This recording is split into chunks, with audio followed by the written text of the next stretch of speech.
अब हम आते सेक्शन नंबर 51 के ऊपर। ये बोलता है कि अगर फॉर एग्जाम्पल एक बंदा है, इसने बी को एक एक्ट करने के लिए बोला है, लेकिन बी एक सेकेंड एक्ट कर देता है। यानी जो काम ए ने बी को करने के लिए बोला था वो उसने नहीं किया है, लेकिन इसने एक सेकेंड एक्ट कमिट कर दिया है।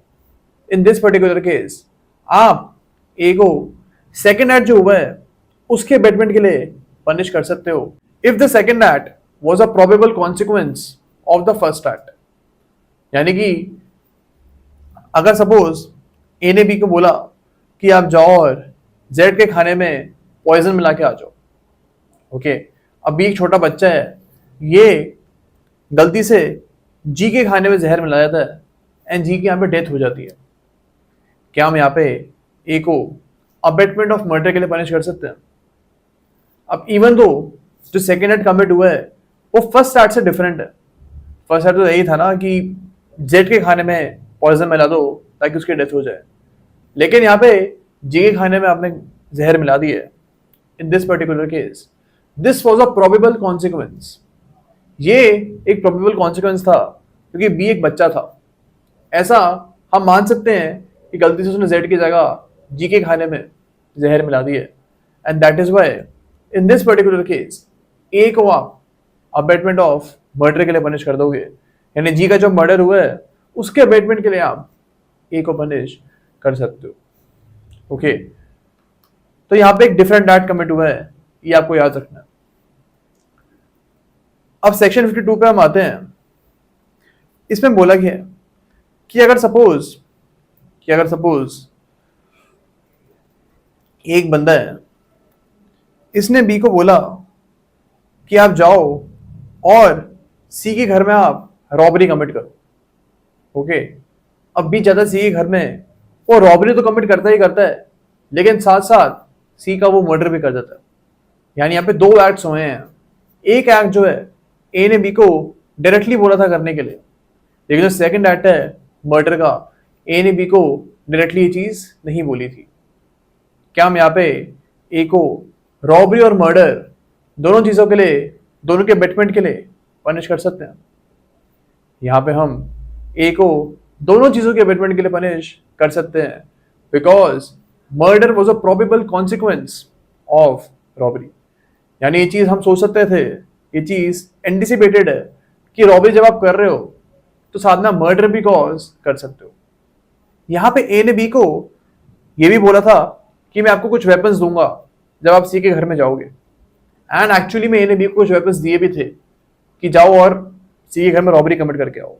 तो यहाँ पे एक ही इंटेंशन यही थी कि अगर कुछ गलत हो जाता है तो बी जो है उसी का मर्डर भी कर सकता है, रॉबरी भी हो सकती है और मर्डर भी हो सकता है, एंड दैट इज वाई दोनों एक्ट्स के लिए यहाँ पे हम ए को उसके बेटमेंट के लिए पनिश कर सकते हैं, ओके।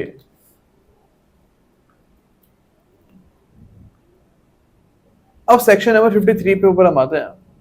ये बात करता है कि अगर सपोज ए की इंटेंशन ये थी कि सी को ग्रीवियस हर्ट कॉज हो, एंड दैट इज वाई उसने बी को बोला कि आप जाओ सी के घर पे और उसको आप लाठी से बहुत बार मारो, उसका आप ग्रीवियस हर्ट कॉज कर दो। इन दिस पर्टिकुलर केस बी ऐसा ही करता है और सी के घर में जाके उसको ग्रीवियस हर्ट कर देता है। यहां पे इन दिस पर्टिकुलर केस जो सी है उनकी डेथ हो जाती है, एंड यहां पे बी को तो हम मर्डर के लिए कन्वर्ट कर सकते हैं, ये चीज तुमको पता है, बट क्या हम ए को अबेटमेंट ऑफ मर्डर के लिए यहां पे कन्वर्ट कर सकते हैं? इन दिस पर्टिकुलर केस ए को हम अबेटमेंट ऑफ मर्डर के लिए भी पनिश कर सकते हैं बिकॉज ये चीज एंटिसिपेटेड थी कि ग्रीवियस हर्ट जो है वो मर्डर में कन्वर्ट हो सकता है। अगर आप किसी इंसान को बहुत ज्यादा मारोगे तो एंटिसिपेटेड है कि उसका मर्डर भी हो सकता है, ओके। तो यहाँ पे एक्ट तो बी ने वही किया है, जो एक्ट ए ने बी को करने के लिए बोला था बी ने वही काम किया है। उसने सी को जाके यहाँ पे मारा है, लेकिन उसने बहुत ज्यादा मार दिया जिसकी वजह से उसकी डेथ हो जाती है, एंड दैट इज वाई ए को हम यहाँ पे अबेटमेंट ऑफ मर्डर के लिए पनिश कर सकते हैं। अब सेक्शन नंबर 51 और 53 में जो डिफरेंस है वो यही है कि 51 में एक सेकेंड एक्ट कमिट हो रहा था, यानी काम उसको दूसरा करने के लिए बोला था। जो बंदा है बी है हमारा, जो एग्जांपल में बी को हमें एक काम करने के लिए बोला था, लेकिन इसने एक दूसरा काम कमिट कर दिया, तो 51 में वो केस लेके जा रहे थे। लेकिन 53 में वो केस लेके आ रहे हैं जहां पे ए ने बी को काम करने के लिए बोला, उसने काम वही किया, काम बी ने वही किया, लेकिन उसमें थोड़ा वो उसने एग्रेवेटेड फॉर्म कर दिया, थोड़ा ज्यादा ही ओवर उसमें वो चला गया और उसने मार ही दिया सी को। ओके, तो ये डिफरेंस है 51 और 53 में।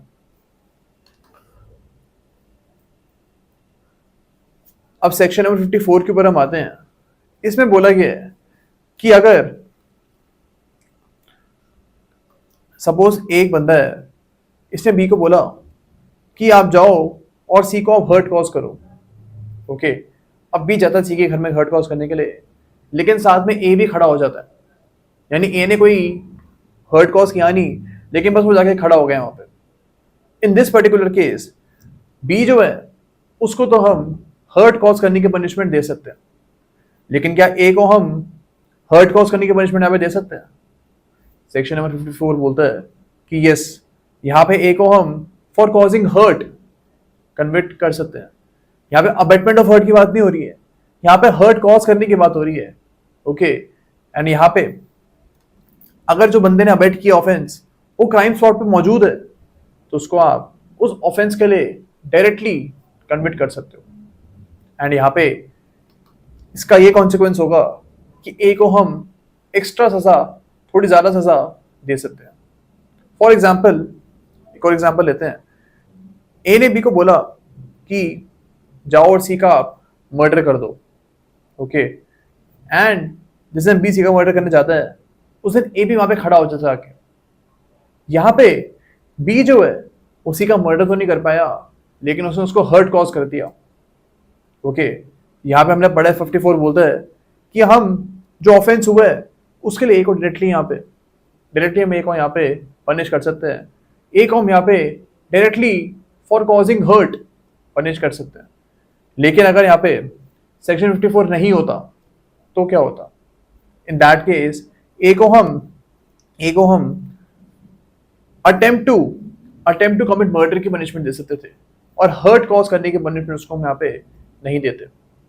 And attempt to commit murder की जो पनिशमेंट है वो थोड़ी कम होगी, हम आगे जाके बढ़ेंगे अभी। अटेम्प्ट टू कमिट मर्डर की जो पनिशमेंट है वो थोड़ी कम होगी, एंड हर्ट कॉज करने की डायरेक्ट पनिशमेंट जो है वो थोड़ी ज्यादा हो सकती है। ओके, तो दैट इज वाई सेक्शन 54 जो है वो थोड़ा सा इंपॉर्टेंट हो जाता है। अब हमारे सेक्शन नंबर 55 के ऊपर इसमें बोला गया है कि अगर आपने एक ऑफेंस को अबेट किया है, सपोज ए ने बी को मर्डर करने के लिए अबेट किया है, लेकिन बी ये काम नहीं करता है, उसने मर्डर कमिट नहीं किया है, तो उसको आप क्या पनिशमेंट दोगे? इन दिस पर्टिकुलर केस आप देखोगे कि मर्डर की एक्चुअल पनिशमेंट क्या है। क्या उसमें इम्प्रिजनमेंट फॉर लाइफ और डेथ का प्रोविजन है?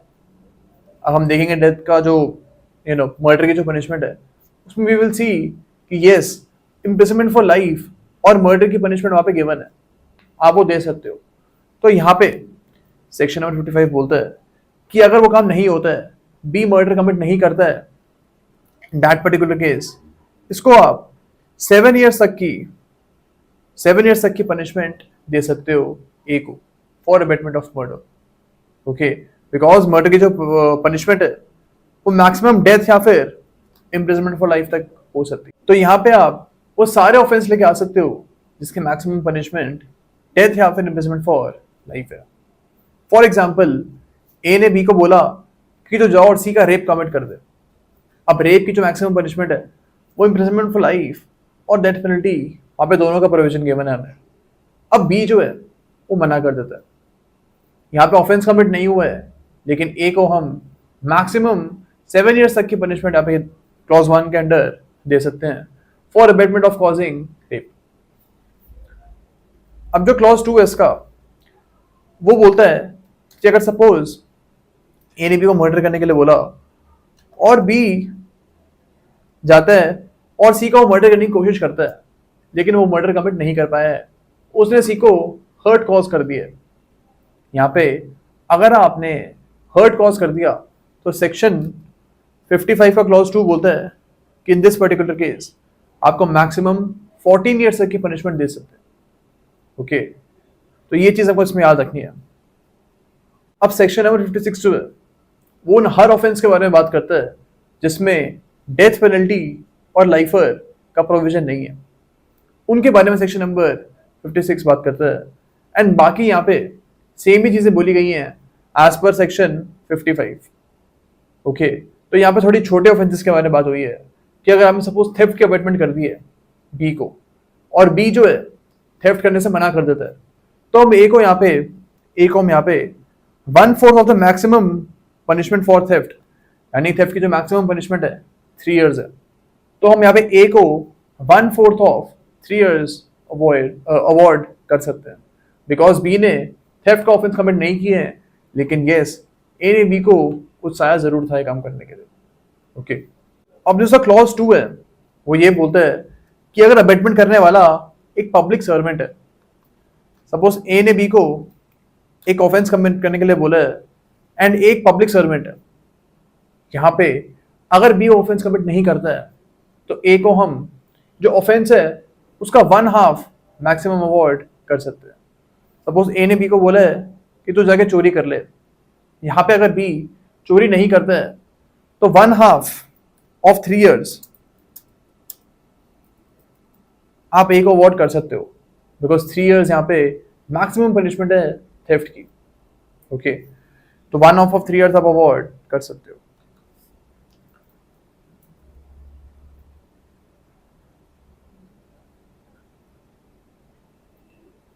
अब सेक्शन नंबर 57 के ऊपर हम आते हैं। इसमें बोला गया है कि अगर आप 10 या 10 से ज्यादा लोगों को एक साथ अबेट करते हो कोई क्राइम करने के लिए, okay, in that particular case section number 57 में आपको अबेटमेंट की पनिशमेंट मिल सकती है। अब सेक्शन नंबर 58 बोलता है कि अगर फॉर एग्जांपल एक बंदा है, इसको पता है कि एक ऐसा क्राइम होने वाला है जिसके मैक्सिमम पनिशमेंट डेथ या फिर लाइफर है, ओके, और इसने इस ऑफेंस की जो ऑफेंस होने वाला है इसकी जो रिपोर्ट है किसी भी पब्लिक सर्वेंट को जाके नहीं दी है, यहाँ पे हम ए को अबेटमेंट के लिए पनिश कर सकते हैं बिकॉज ए को पता था कि ऐसा एक क्राइम कमिट होने वाला है एंड फिर भी इसने किसी को भी नहीं बताया।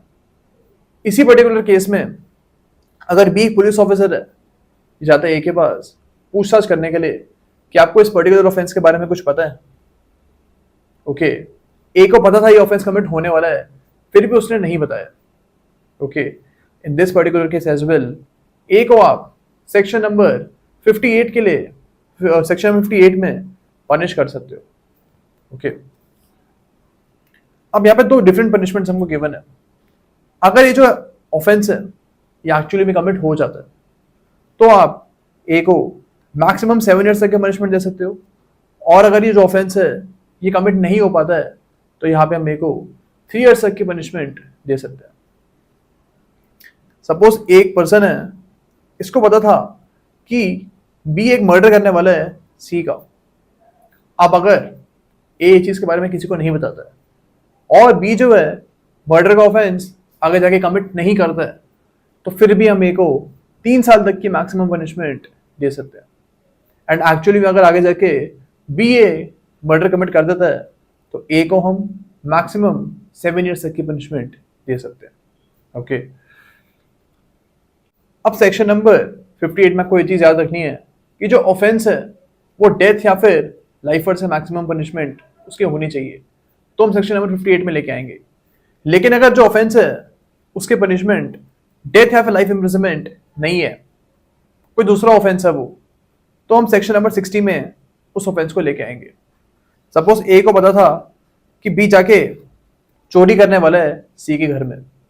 अब चोरी की जो पनिशमेंट है वो डेथ या फिर लाइफर नहीं है, एंड इसलिए अगर ए इसके बारे में किसी को नहीं बताता है तो हम उसको सेक्शन नंबर 60 में पनिश कर सकते हैं। ओके, तो ये चीज हमको इसमें समझनी है। यही डिफरेंस है 58 एंड 60 में।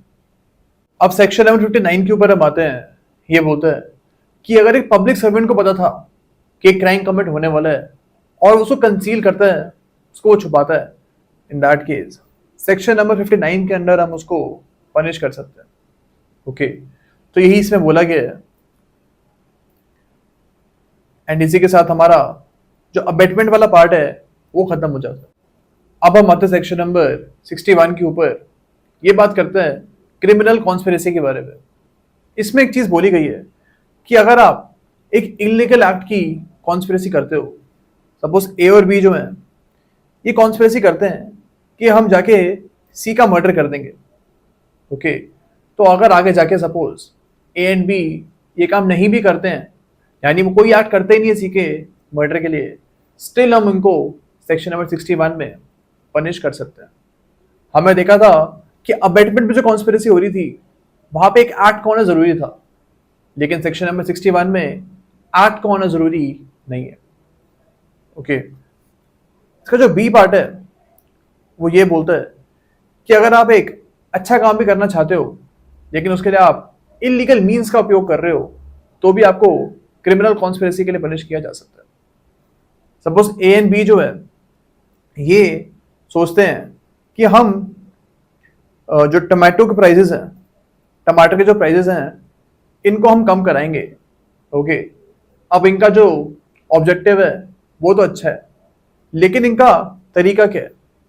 ए एंड बी ने सोचा है कि हम जाएंगे और रोड को ब्लॉक कर देंगे ताकि सरकार हमारी बात सुने और टमाटर के रेट कम कर दे। अब यहाँ पे ए और बी का ऑब्जेक्टिव अच्छा है, बट तरीका जो वो करना चाहते हैं अचीव, जिस तरीके से वो चीज़ अचीव करना चाहते हैं वो गलत है। वो रोड को ब्लॉक करना चाहते हैं। ओके, ए एंड बी ने ये चीज़ सोच के रखी है अभी, एंड इसके ऊपर अभी कोई काम उसने किया नहीं है, यानी अभी उन्होंने रोड को कोई ब्लॉक किया नहीं है। यहाँ पे ए और बी को हम सेक्शन नंबर 61 में पनिशमेंट दे सकते हैं, बिकॉज जो कॉन्स्पिरेसी उन्होंने करी है, साथ मिलकर जो उन्होंने कॉन्स्पिरेसी करी है, उसकी इनको पनिशमेंट मिल सकती है, इवन इफ एक्ट कमिट नहीं होता तो भी। ओके, अब हम आते हैं क्लॉज 2 के ऊपर। इसमें बात करी गई है कि क्रिमिनल कॉन्स्पिरेसी करने की पनिशमेंट क्या है। अगर सपोज ए और बी एक दो लोग हैं, इन्होंने कॉन्स्पिरेसी करी है एक ऐसे ऑफेंस करने की जिसके मैक्सिमम पनिशमेंट 2 साल से ऊपर की है। सपोज इन्होंने मर्डर करने का कॉन्स्पिरेसी करी है, तो यहाँ पे आप ए और बी को क्या पनिशमेंट दोगे? इन दिस पर्टिकुलर केस ए और बी को आप वही पनिशमेंट दोगे जो आप देते अगर इन्होंने मर्डर का अबेटमेंट किया होता। तो यहाँ पे आप ए और बी को अबेटमेंट ऑफ मर्डर की पनिशमेंट दे सकते हो, जो हमको पता है कि मैक्सिमम डेथ पेनल्टी भी हो सकती है, बिकॉज हमने देखा है कि अबेटमेंट की जो पनिशमेंट है वो वही होगी जो उस ऑफेंस की एक्चुअल पनिशमेंट है। ओके, तो ये चीज़ हमको याद रखनी है। लेकिन अगर ए और बी ने एक ऐसा ऑफेंस कमिट करने का कॉन्स्पिरेसी करी है जिसकी मैक्सिमम पनिशमेंट 2 साल से कम की है, इन दिस पर्टिकुलर केस ए और बी को आप 6 महीने तक की मैक्सिमम सजा दे सकते हो। तो ये आपको 2 साल का जो पीरियड है ये याद रखना है। अब सेक्शन नंबर 62 के ऊपर हम आते हैं। ये बात करता है अटेम्प्ट ऑफ ऑफेंस के बारे में। अब पहले जो आईपीसी थी उसमें सेक्शन नंबर 511 में इस चीज़ के बारे में बात होती थी, बट अब सेक्शन नंबर 62 में ये चीज़ आ गई है। इसमें बोला गया है कि अगर सपोज अटेम्प्ट ऑफ थेफ्ट का कोई सेपरेट सेक्शन नहीं है, ओके, इन दैट केस आप उसको सेक्शन नंबर 62 में लेके आओगे। ओके, यानी कि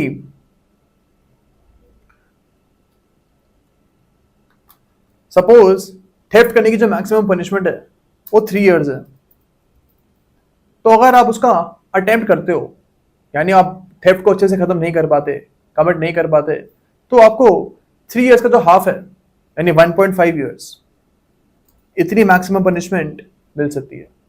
सपोज ए बी के घर पे गया है और वो बी का वॉलेट खोलने लग जाता है ताकि उसके वॉलेट से चोरी कर ले। अब बी का जो वॉलेट है वो खाली था। अब यहाँ पे ए थेफ्ट कमिट तो नहीं कर पाया, लेकिन उसने अटेम्प्ट तो किया थेफ्ट करने का, and that is why section 62 में हम इसको लेके आएंगे एंड 1.5 ईयर्स की मैक्सिमम पनिशमेंट दे सकते हैं। ओके अब इसमें लिखा हुआ है अगर अगर कोई ऐसे ऑफेंस का आप अटेम्प्ट करते हो जिसके मैक्सिमम पनिशमेंट लाइफ इंप्रिजनमेंट है, ओके तो इसमें लिखा हुआ है 1/2 ऑफ लाइफ इंप्रिजनमेंट आप उसको पनिश कर दोगे, बट आजीवन कारावास का 1/2 आप करोगे कैसे? हमने ऊपर पढ़ा था कि अगर आपको लाइफ इंप्रिजनमेंट का फ्रैक्शन करना है, उसको आपको कम करना है, 1/2 करना है, जैसे इस वाले केस में, तो हम ऐसा देखेंगे कि लाइफ इंप्रिजनमेंट जो है that will be equal to 20 years. तो अगर आपको कहीं भी लाइफ इंप्रिजनमेंट का फ्रैक्शन करना है तो आप उसको 20 साल की तरह देखोगे। एंड यहाँ पे अगर आप किसी भी ऑफेंस का अटेम्प्ट करते हो जिसके मैक्सिमम पनिशमेंट लाइफ इंप्रिजनमेंट है, तो इन दैट केस आप 20 साल का जो हाफ है, जो कि होगा 10 ईयर्स, तो आप यहाँ पे 10 साल तक की मैक्सिमम पनिशमेंट दे सकते हो फॉर अटेम्प्ट। ओके तो यही चीज हमको सेक्शन नंबर 62 में बोली गई है।